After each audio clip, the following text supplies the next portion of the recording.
आगे बढ़ेंगे। लासेंट की रिपोर्ट के मुताबिक अगले 25 सालों में एंटीबायोटिक के गलत इस्तेमाल से दुनिया में 3.9 करोड़ मौतों की आशंका है। भारत में अकेले 219 में एंटीबायोटिक का एक्सेस इस्तेमाल 2.9 लाख मौतों का कारण बना है।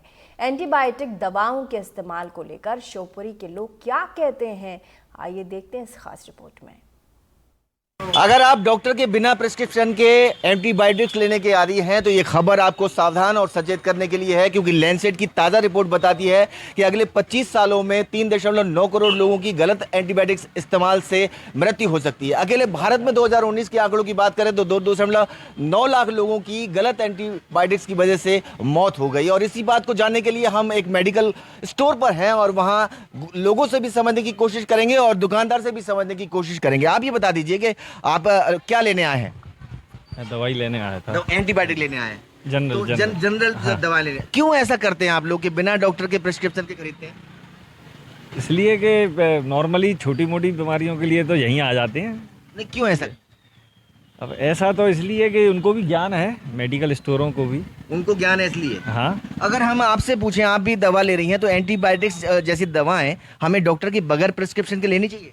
देखिए, वैसे तो ये गलत है कि हमें प्रिस्क्रिप्शन बहुत ज़रूरी है, क्योंकि अगर हम अपने हिसाब से दवाइयाँ खाएंगे तो उसका साइड इफेक्ट भी हमको ही होगा। इसलिए मेरी तो सलाह यही है कि प्रिस्क्रिप्शन के साथ ही आप दवाइयाँ लें। आप बाकायदा प्रिस्क्रिप्शन के साथ आए? बिल्कुल बिल्कुल। तो आप ये कहेंगे कि प्रिस्क्रिप्शन हो तो ही लेना चाहिए? बिल्कुल। और एंटीबायोटिक्स तो कम से कम अपने मर्जी से नहीं लेना? नहीं, वो भी नहीं, वो भी अपनी मर्जी से नहीं। आप भी बता दीजिए, थोड़ा सा इधर आ जाइए। आप ये बता दीजिए कि क्या एंटीबायोटिक्स हमारे शरीर पर जो दुष्प्रभाव डालती हैं तो आपको बगैर अनुमति के लेना? नहीं, बिल्कुल नहीं लेना चाहिए, बिल्कुल नहीं लेना चाहिए। डॉक्टर की सलाह से ही दवाइयाँ लेनी चाहिए, क्योंकि अपन लोग जल्दबाजी में कई बार मेडिकल स्टोर से दवाइयाँ ले जाते हैं, लेकिन उनके साइड इफेक्ट कई बाद में अपने लिए महसूस होती हैं।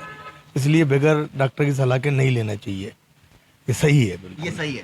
तो अगर आपसे भी पूछें तो एंटीबायोटिक्स लेने के लिए आप शायद यहाँ पहुंचे, अभी आपने मेरे सामने मांगा था, तो आपको क्या लगता है कि ये गैर जिम्मेदारी वाली बात नहीं है? नहीं, ये है कि जितनी भी दवाएं ली जाएं, अकेले एंटीबायोटिक्स नहीं, सारी दवाएं प्रिस्क्रिप्शन के आधार पर ही लें। फिर आपने कैसे एंटीबायोटिक मांग ली?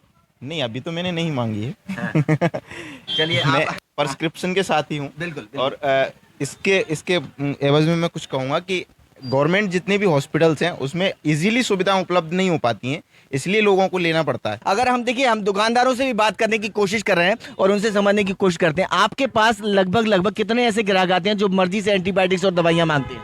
जी, बहुत से हैं ऐसे, और बहुत से ज़्यादातर प्रिस्क्रिप्शन से लेते हैं ज़्यादातर। हाँ, लेकिन ऐसे कितने ग्राहक होंगे, उनकी संख्या भी लगभग बता दीजिए ना। संख्या करीबन 60-40 है।